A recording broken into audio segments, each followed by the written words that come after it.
Let's date forever.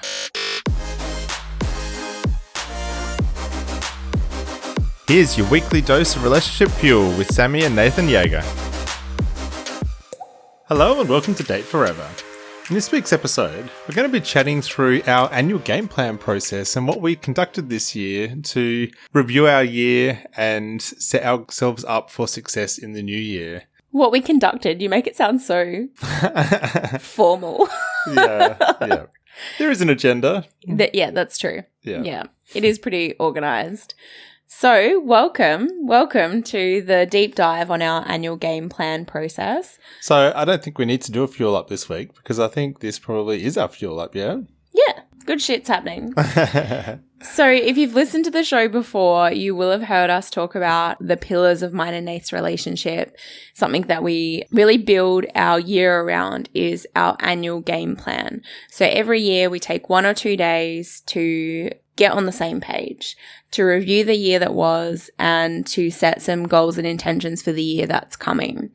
So we align our annual planning with the change of the seasons. So in Australia, it's the 1st of December is also the first day of summer. So that's our new year. That's our new goal setting year. So we generally do this annual game plan and make the plan in the very end of November. This year we had a wedding, so we did it first weekend of December. Yeah, we did. But this is part of we kind of call it like our ingredients or our recipe to keep our relationship fueled up. There's 6 main ones. They start at a daily level where we have a practice of giving daily gratitude to each other and whatever's going on in the world. Then at a weekly level, we have our happy hour. So we set aside an hour or so every Sunday to review a number of things within our relationship in our life to make sure we're on the same page. And then every other week or bi-weekly or fortnightly, depending on where in the world you are, we go on a date. It's not fixed. Like we don't stick to every other Friday. We just, every 2 weeks, we go on a date and we take it in turns to host and organise that for one another. So we both get the opportunity to give and receive. Then at a monthly level, we do a bit of a deeper dive into how we're tracking for the year. We set ourselves some goals and we just check in how we're going against those goals. At that monthly level, we generally do that at a cafe, coffee, chat, check in. And then at a bigger level, at the change of the season, we do a deeper dive and set the priorities for the next season. So what are the things from our big annual game plan that we're really committed to making progress on in the next quarter? And then finally, which is what we're chatting about today, is our annual game plan. So this is our practice that we do annually to really set ourselves a solid direction for our year and to make sure that we're achieving the things that we really want to aim for in the upcoming year. And all of this is geared towards the two of us creating a really beautiful, fueled up life and relationship. Yeah, and making sure that we're living intentionally rather than just letting our year happen. So this episode is going to be one part reflection on our experience of our annual game plan process this year and a little bit of an instructional on how to, if you want to do something similar for yourself or in your relationship. So we've kind of mentioned how it fits into our overall recipe that we have for our relationship. But the main reason that we actually run our annual game plan is it provides us a really good opportunity to reflect on the last year. What did we achieve? What were our big wins? How did we go? What worked? What didn't work as well? And really trying to learn some lessons from last year that we can then set for the upcoming year. Yeah, so we've been doing this for a long time. It was maybe only a few years ago that we started calling it our annual game plan, like our game plan. We want to play the right game the right way. We want to know the rules. We want to be on the same team. But before that, we used to just call it our annual planning. Yeah. We want to learn from the previous games as well, so... So we've been doing this and refining this process since I think about 2015. I think that's the first year that we really did something intentional. And that was already like a couple of years into our marriage. Like we'd already been married for a few years at that point.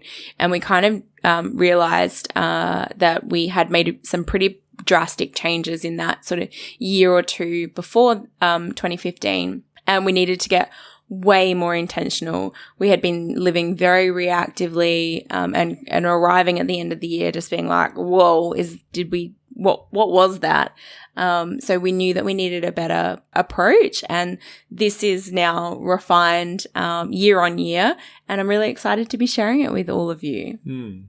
So this episode's going to be specifically about what we did this year, but if you really want to run your own annual game plan, head on over to sammijaeger.com/AGP, where you're able to download the full agenda that we run through. It's got all of the questions that we ask ourselves and each other, some of the frameworks that we use, some of the templates that we use, and we've bundled all of that up for you to make it super easy and encourage you to live that really beautiful, fueled up life and create that really beautiful, fueled up relationship with your person. So our annual game plan doesn't start on the first day of summer. It really starts months in advance, where we actually plan out the couple of days that we're going to use to run our annual game plan. This is something that is locked in the calendar well in advance. We know what's happening, and it gives us the opportunity to be able to set up some of our templates and boards and get our wall calendar laminated and organize a venue, which is so super important to having a successful annual game plan. Yeah, so we know we're in December of 2023, and we know when we're going to do this again in 2024. It goes in the calendar, we protect that, and that's what we work to. So before we run it, we block out those 2 days in the calendar. We organize a venue. We have done this in all sorts of places like hotels and Airbnbs, cafes. We have done it at home before. We've done it at the beach as well. Yeah. We've tried a few different things. Yeah. And this year we booked a boardroom overlooking the beautiful Darling Harbour in Sydney. Great space with some whiteboards and big table that we could spread out on, and a really nice view. So this year we were stretching, and we wanted it to be somewhere a little bit aspirational to help us dream, and to also remove as many distractions as possible.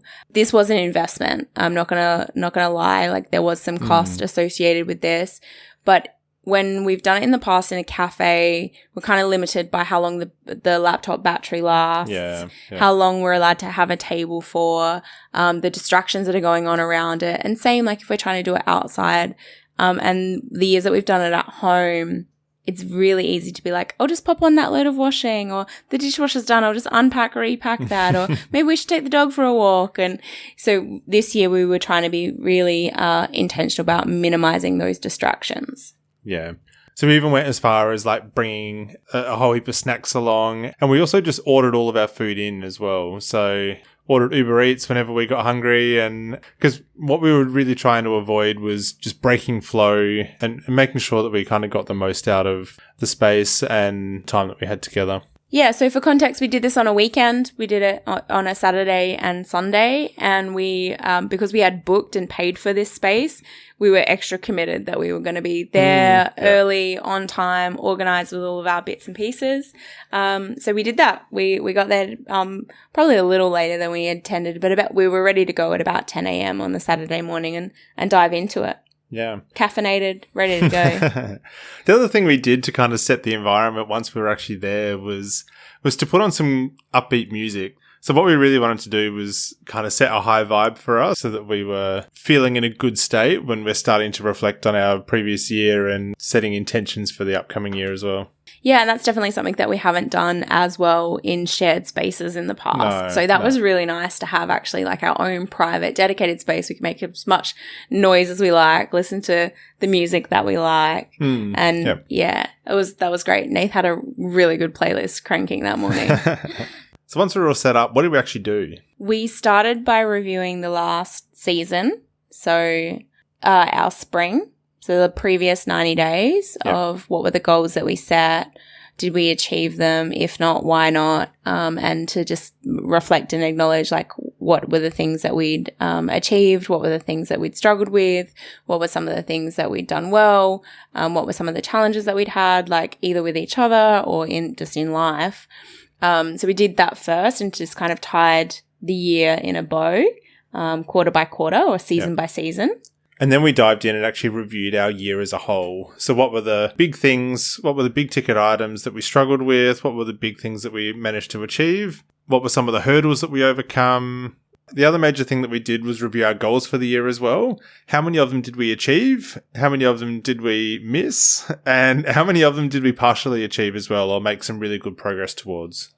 And keeping this honest, we got about half. Yeah, we did. Yeah. Yeah. I think we achieved about half and we... Half that were truly like done, complete, Yeah. 100% completion rate. Yeah.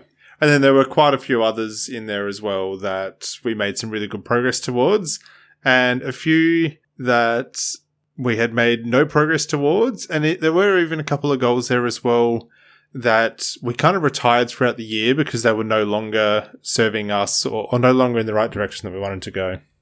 So Nath kind of mentioned the lifetime goals there.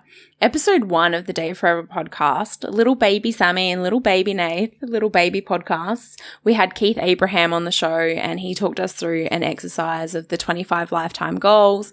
And now Nath and I have this huge, beautiful, big, long list of goals that we want to achieve in our lifetime. So we had a little bit of a look at them and started to think about what we might want to prioritize for next year. What were the things that we had achieved in 2023? And then we did a review of our 10-year plan or our 10-year picture. So I'm 34 at the moment. So zooming forward to when I'm 44, where are we going to be living? What cars are we going to be driving? What jobs or businesses are we going to have? We really go into the details of what's our family going to look like? How much time are we spending doing the things that we love? How do we spend our free time? What do our investments look like? We go deep. We really do paint a beautiful picture of the life we're aspiring to create. Yeah. And I think the last couple of years when we've checked in on our grand vision, we haven't really refreshed it. We've kind of checked in to see whether it still feels aligned. But this year we really did a much deeper dive into our grand vision. And we changed a few things. Yeah, we did. We did change a few things. So we kind of worked out what things have we already achieved. But we also spent a fair bit of time refining things because we'd kind of thrown these big airy-fairy things out there. But we actually kind of put some tangible numbers around especially some of our financial goals and things like that, to make sure that they're actually achievable and we know the kind of plan to get there. Yeah, if you've listened to the show across 2023, you've probably heard us mention a couple of times that this year we were really focused on improving our financial literacy.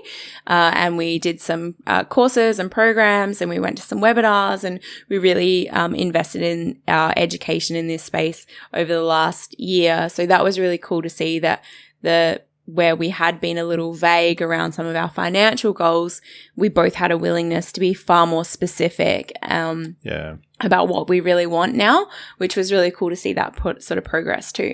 Yeah, it was. So the final thing kind of for our review of the year was really to check in and see what we had achieved, what our big wins were, and really celebrate those wins as well. We had a big long list going. Because there were things that had happened that weren't necessarily goals, but cool wins that we'd had personally, professionally, as a couple, things that we'd overcome, little like magic moments that had happened. Yeah. Or things that had incrementally improved over the year that you don't necessarily notice on a day-to-day basis, but when you're reviewing the year as a whole, you can go, yeah, we made massive progress in that area. Yeah, so then we moved into having a conversation about our shared values. So this is an exercise, an activity that we have done a number of times, both self-directed and facilitated at other personal development type events and conferences and things like that. But this is something that we talk about quite regularly. And for us, I feel like it's been a really great tool to keep us on the same page and to help us make decisions and ask, is that going to bring us more of our values or less of our values? So that was a cool conversation too, because we refined them further and talked about how well we had been living, or in some cases not really been embracing our own values. Yeah. So I think our shared values, they had remained the same for about the last 4 or 5 years at least. And so this year we checked in with those and realized that there was some refining that we could do. Some of them didn't really resonate with us anymore, and we knew that we had done some growing. So yeah, we spent the time to work out what we do actually value now and how we can sort of tweak the values that we'd been living by to really hit home and feel like it's something that we do want to work towards. I think we should share them. Yeah. Should we go one for one? Yeah, let's do it. So the first one of our values that we landed on was health and self. So we make choices that nurture our individual well-being in body, mind, and relationship with ourselves. We are the prize. And if you do listen to the show, you will have heard the conversation plenty of times that both Nathan and I believe that our relationship with ourself sets the tone for every other relationship that we have. So it's really important that, we're anchoring into taking ownership and accountability for our individual selves and what we're bringing into this shared space. Yeah. So the second one is love and connection. We prioritize our marriage and our core relationships with others. We add fuel. So the third one is grateful and playful. So we live from abundance, we laugh, we enjoy every opportunity to be grateful and playful. We grow and seek. We seek and embrace adventures and opportunities to try new things. We continually grow as individuals and as a team. And the final one is freedom and impact. So we live by design, taking care of us and the planet, both now and in the future. We know where we are going and contribute to creating a better world. So I really love these values, and I do feel like they reflect the way that we both live and aspire to live even more of. These sometimes, like, you might work in a business and they've got like values like integrity or honesty, like plastered over the walls or that. This is not that. This is like, what is the true essence of what we're trying to co-create in our relationship and life together. And we're kind of using them as a compass, as a guiding force to, like, how well are we living those things? At the moment, I think we're doing really well on most of them. Yeah, I think we are. Yeah, so if this isn't something that you've done with your person, there's some great exercises that you can just Google and figure out what your individual values are, the things that are most important to you, and then have a conversation about what is most important to your person and what are the ones that you should really share and you want to cultivate more of together. So then the last kind of annual game plan activity that we did for that day was brainstorming some ideas for goals for next year. So what we wanted to do was, before we kind of called our day a close, was brainstorm these ideas, throw them around. So what we really wanted to do here was look at things for each of our 8 fuel tanks that could really move the needle in the next year. So the whole idea of living a really beautiful, fueled up life is underpinned by this fueled up life methodology. And this is the framework that Nathan and I put together in 2019. Yeah. When we realized that there are these 8 different areas of our life that we want to be taking care of. And when we neglect 1, 2, or 3 of them, and those tanks start to get empty, it really impacts the rest of your life. So we endeavor to set goals in all 8 areas of our life, 8 different fuel tanks, and I'm going to share those with you. So the first one is your relationship with yourself. Second, romantic relationship. Third, relationships and network. Fourth, humming household. Fifth, career and business. Sixth, wealth and lifestyle. Seventh, the world. And 8th, the future. So if you want to deep dive into any of these tanks, we've done podcast episodes on each one of them. So go back and take a listen. Yeah, so we brainstormed potential goals under each of those different tanks. We looked at the goals that we had set in the previous years, and if there was like a natural progression of like what would be the next step of that goal. We brainstormed it out. There was some things that we had like brainstormed throughout the year, which we'd kind of parked to like, yeah, let's talk about that as part of our AGP. So I really wanted to get all of these ideas out so that my subconscious could, sort of process them overnight, and before we really decided and locked things in. But it was a pretty long list that we came up with. I think most of the tanks had at least sort of like a dozen or more ideas. So it was flowing thick and fast. And we forgot something really important. We popped some champagne that afternoon when we celebrated all of our wins. Yes, when we were doing our review of all the wins, we had a very delicious big bottle of mum, which we had put aside at the end of last year with a tag on it for some of our goals. And we felt like we had achieved more than enough to warrant opening it. So that was really nice. We had a couple of glasses of champagne while we were doing our brainstorming and reflecting and acknowledging what we'd achieved together. And then to really solidify all of our wins and really celebrate them, we did something a little bit bougie and went to one of the restaurants that has been on our Sydney bucket list. Restaurant eat list. Since before we even moved to Sydney. So it's been on there for a long, long, long time. Yes, so lovely Tetsuyas. And we did. We got dressed up and we went out for a fancy dinner and just kind of relished in all of what we'd achieved. And it was a really nice way to sort of tie the year in a bow and appreciate one another and the contribution and effort that had gone into achieving what we achieved. Yeah, because we really do believe that what gets celebrated gets repeated. And we want to repeat all these big wins that we had this year. So then after an 8-course degustation and cocktails and more champagne, we got in an Uber and went home. Yeah. Just to do it all again the next day. Well, the next step's the next day. Yeah. Yeah, so then on Sunday, we reviewed those brainstormed goals and narrowed it down. In previous years, we've overextended and set too many goals and probably spread ourselves a bit thin. But so it's kind of, we're trying to find the right balance between acknowledging and moving the needle in investing and adding fuel to all 8 of the different areas of our life, the 8 different tanks, but not so many that it's overwhelming and you just give up. Like, we don't want that either. So this process took us quite a while because there were so many exciting things up there that we would love to do. But this was really about like a pruning back exercise to decide, what is truly most important for us to do next year. Yeah. So what we landed on was 18 goals for the year, but these are spread all across the 8 fuel tanks. Some of them are big things that are going to take most of the year to achieve.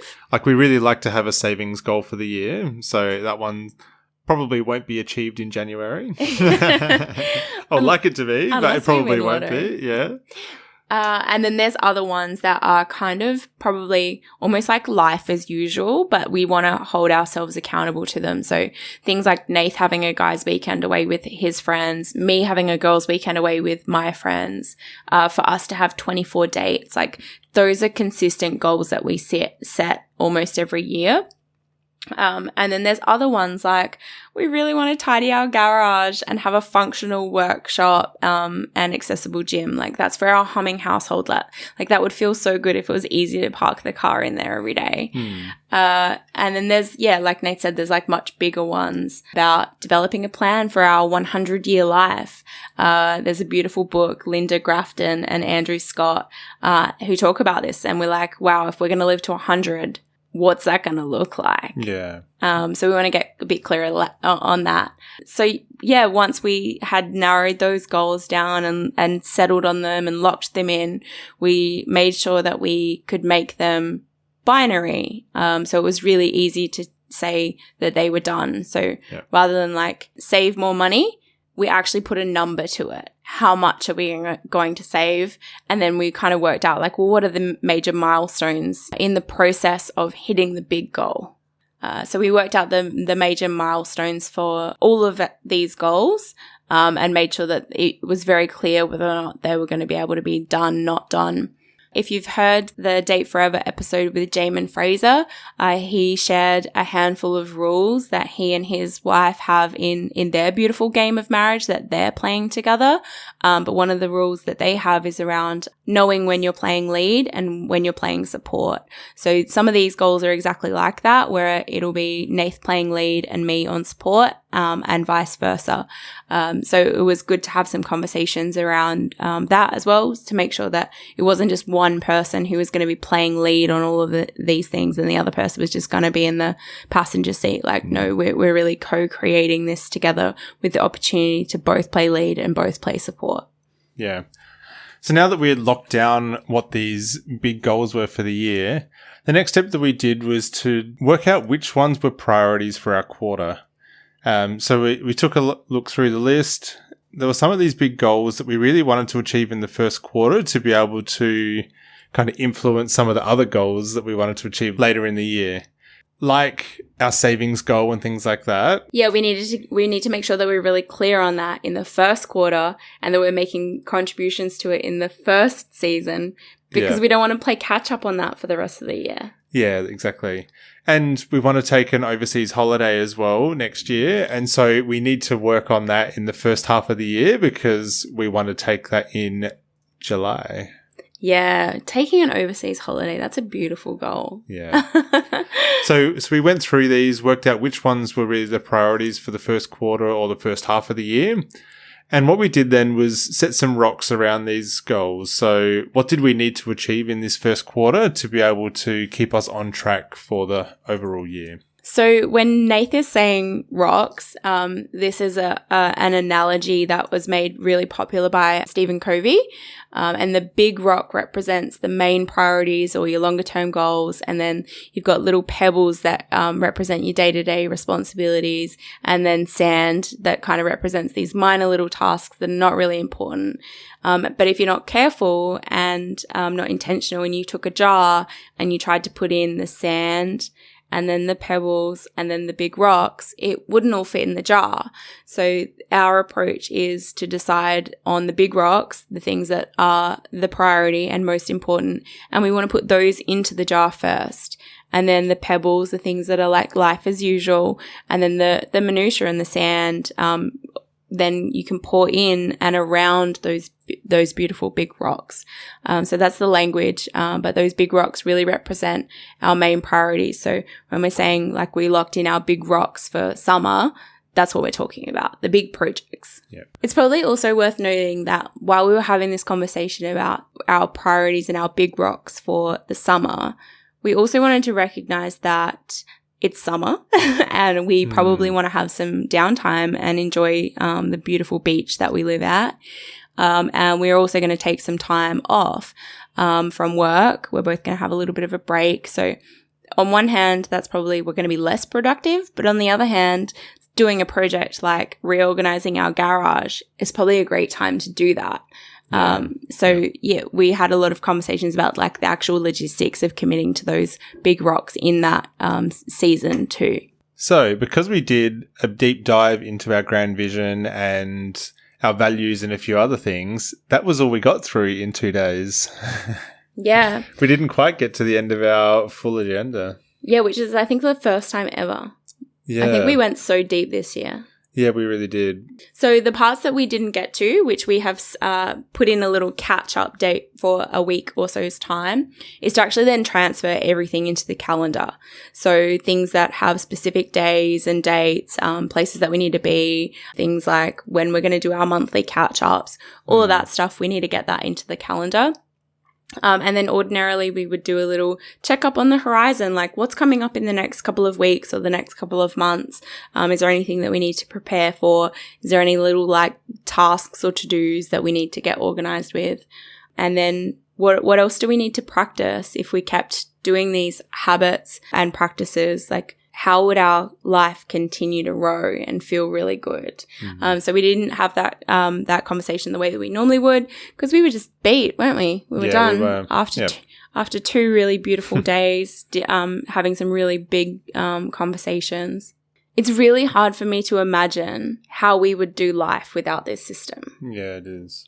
About being super intentional, taking 2 days to we also forgot to say that somewhere in there we had a really big conversation about money. Maybe that was because it was one of our goals. So we had a big chat about money and what we were forecasting to make next year and all of those kind of things. So there's a few little like hangover tasks that we still need to do, but we've booked in some time with one another to do those things. Yeah. So I think one of the important things to note as well that we did have a lot of sidebar conversations in this time, but we tried and dance breaks and champagne, and snacks, and Uber Eats breaks. But we did try and minimize some of these bigger sidebar conversations to keep us on track. So we had a bit of a parking lot up on the board as well. So when we kind of started going and diving too deep into an issue or something that was outside of our kind of agenda or our plan for the day, we would throw it up in the parking lot, and some of those we resolve later in the day or later in the weekend. Other ones kind of remained in the parking lot, and they're things that we're going to need to discuss or work through in the coming weeks. So I hope this has been helpful, a little insight into how we go about living our intentional, fueled up life, and how we make sure that we're taking care of all 8 of those fuel tanks so that no one tank ever hits empty, but also how we take care of ourselves and each other. And I'm really proud of us, Nath. I think like this practice and this habit has really fostered like so much safety and security, and we have like so many shared goals, and it really solidifies that we're on the same team. It's never you or I against each other. It's you or I against the hurdle or the obstacle or the problem. Yeah, it is. So like Nath said a little earlier, if you want to get the agenda, I mean, like everything that we share, we encourage you to take it and make it your own. Try it on. If you need to get some alterations done, like go for it. Make it your own. No system is perfect for anyone and everyone. And I think this is what works for us, and we feel so privileged to have a platform to be able to share it.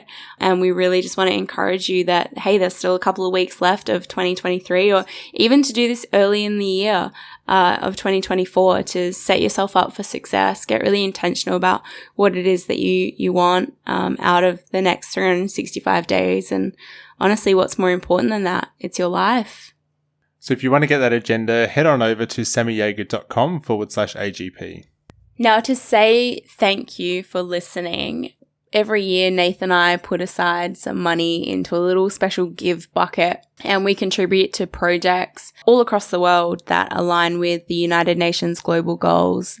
There are 17 of them, and they're like the world's biggest problems, everything from no poverty, clean water, life on land, below sea, gender equality, quality education.